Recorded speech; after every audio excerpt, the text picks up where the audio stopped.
How imbeciles will become state governors in Nigeria soon.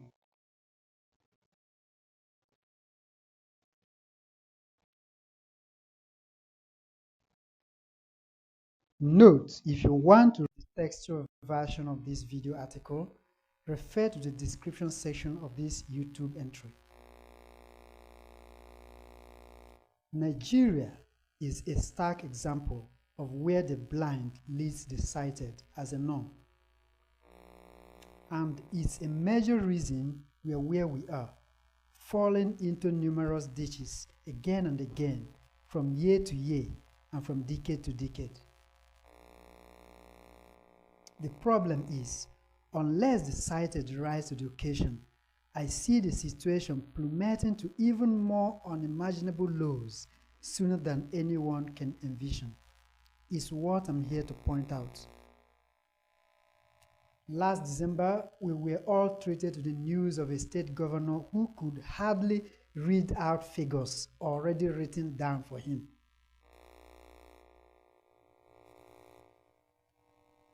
While many of us didn't seem to consider it as such a serious matter, it reveals that the governor's cognitive abilities are comparable to those of elementary school kids, or even lower.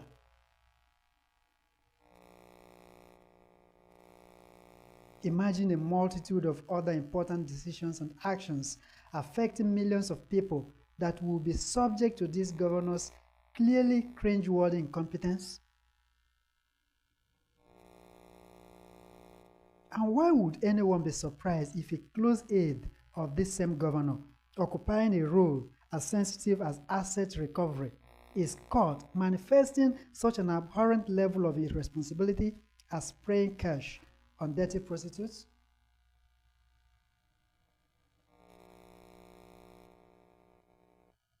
And I tell you, that's a tip of an iceberg. Of course, birds of a feather flock together, as they say.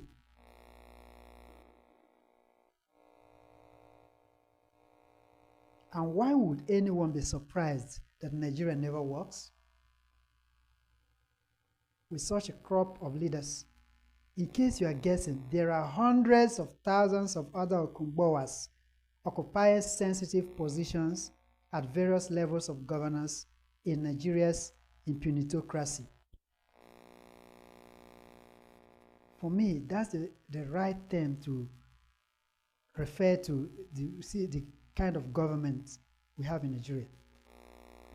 So why are we expecting things to get better without some way of actually purifying the system? I tell you, if you think that Nigeria will ever get it right without a revolution, you need some psychiatric attention. You can sit there and cry for centuries until your grandkids live and die suffering like you, because your armchair social media criticism can never succeed in changing even a dot of the script they are playing for you, for us. A crop of imbecilic leaders are here for you Nigerians. People, I don't just mean to be sensational with the title of this message. Rather, I actually see an emerging era where the bulk of not only our governors, but also senators, House of Reps members, and even presidents will be real-life possessing imbeciles. Gratitude to Grok AI for this image. See how that will happen. There is a new trend where almost every Nigerian politician is seeking to build a political dynasty similar to the one Bola Tinubu built in Lagos. They want to be godfathers controlling the destinies of Nigerian political jurisdictions years after their legitimate tenures have elapsed. To do this successfully, these extremely self-centered politicians must carefully choose stooges they can easily control to fill political positions. This way, they can remain the substantive rulers of their localities long after their tenures are over, and they have succeeded in getting most of us to think that what they are doing is right. It's why a fellow like Nyesom Wike will be using a federal position to distract an elected governor of a state he just finished governing, and no one hardly sees it as a calamity of epic proportions befalling us.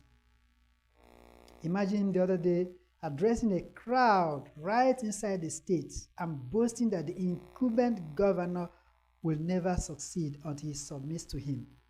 And he didn't get so much as stones flying over his head. Why are there so many puppets walking around in human bodies in this country? Look at the reporting by Daily Post. Rivers crisis, you are already down to 0, more to come. Wike to Fubara. Is this what a former governor should be doing to his successor? And everybody is watching it happen. Look at it. Former governor of Rivers State, Nyesom Wike, has told his successor, Similaye Fubara, that there is no sign he will succeed as governor. If he doesn't succeed, who suffers? The people. And he's saying it, and people are there looking at him. Wike, who addressed a large crowd of his supporters in the state on Saturday, said the governor has surrounded himself with people who do not mean well for the state. He's the only one who means well for the state. According to him, those were same individuals who wanted the position he gave to Fubara at all costs, but he turned them down. So Rivers State's governorship position is now Wike's to give and take, just because he governed the state for 8 years. He's now the owner of the state. And unless he's allowed to be the owner of that state and that governorship position, unless he's allowed to own it, he must mortgage the lives and destinies of up to 8 million Riverians by obstructing the current of governance in the state. That's why they will do all in their power, not caring about the people, to get positions after positions, so that they will keep reinforcing their position to do what they like. All this is happening, and everyone in the state and the country is so docile and watching it happen for months, until the state is on the verge of getting snatched through the most corrupt Supreme Court on earth.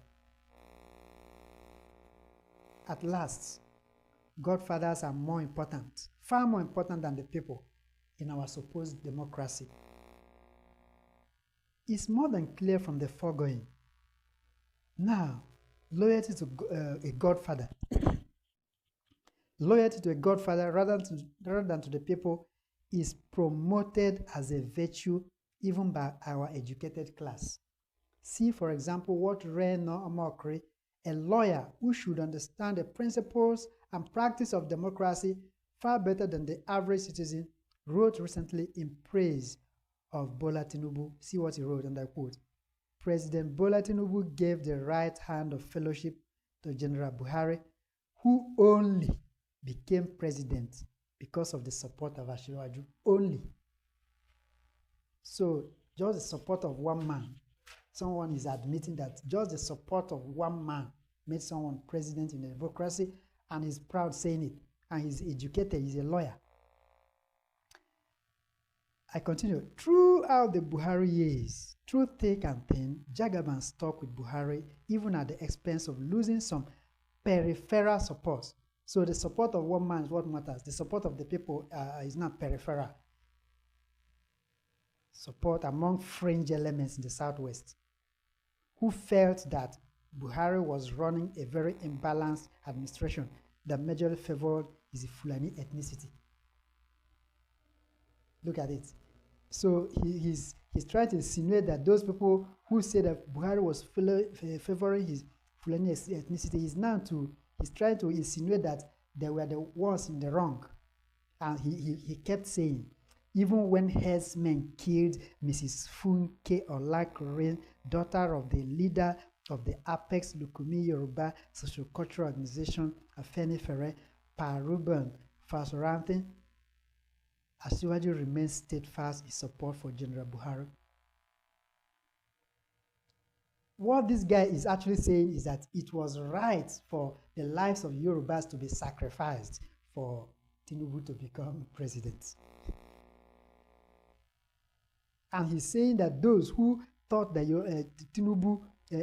Buhari was favoring his Fulani ethnicity at the expense of other ethnicities, that they were in the wrong, that the one who supported the killing in order to become president was right. That's exactly what he was saying. Just pause for a while and read those 3 paragraphs above, and you could see with me just how dangerously our psyche has dipped. See what a lawyer could write. A lawyer. For him, the support of a godfather is all that matters in a democracy. First, this so-called lawyer commends the fact that Buhari became president only with the support of one person, rather than the support of the people. The exaltation of godfatherism. Instead, he refers to the people as fringe elements. People who were fighting not to be killed are now fringe elements, and the one who supports their killing in order to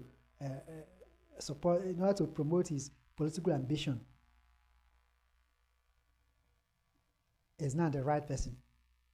Meaning that one person's support of a candidate has more value than the support of the people. And this is a democracy.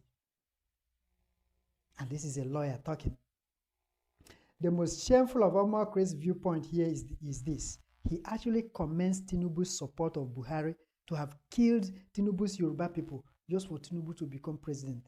Therefore, Tinubu's political ambition is hereby exalted far above the people and their lives by a supposed Nigerian lawyer enjoying the fruits of genuine democracy in a foreign land.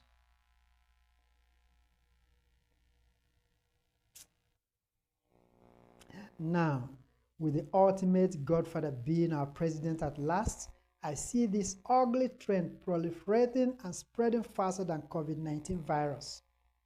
And it will affect every sector because none of our selfish politicians would want to be left out in the scramble for godfather positions across the country.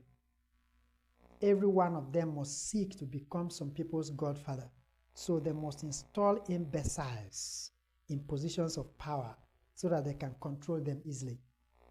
That's how the virus will spread and the situation degenerates to a point where an Okumbowa will recover our assets and freely spend the proceeds on prostitutes, and no one will lift an eyelid. All he needs to do is to be loyal to a godfather. The people don't matter. And of course, imbeciles must succeed imbeciles indefinitely for the godfathers to remain godfathers. I don't know if I'm communicating. If there is any gray area, please comment at the comment section. I'm going to reply you. Leaders should be those who know the way better than the rest. That's the very meaning of the word leader. But in Nigeria, it is unfortunately not so. And that's because of a political culture we've all allowed to fester for decades. Let me pause it here for now. The most important question every one of us should be asking is, how can we arrest this trend? We need to arrest this ugly trend. Otherwise, our posterity will spit on our graves because we are going to be considered very irresponsible ancestors. I share my little idea regarding this question in another message. For now, let me see what compatriots might have to say about the much I have shared so far. You can comment publicly below or privately by emailing awakedigest@gmail.com. Thank you. Transparency. I have zero organizational backing, no partisan affiliation, and no sponsor. I sustain this effort solely by working as a freelance content marketing strategist.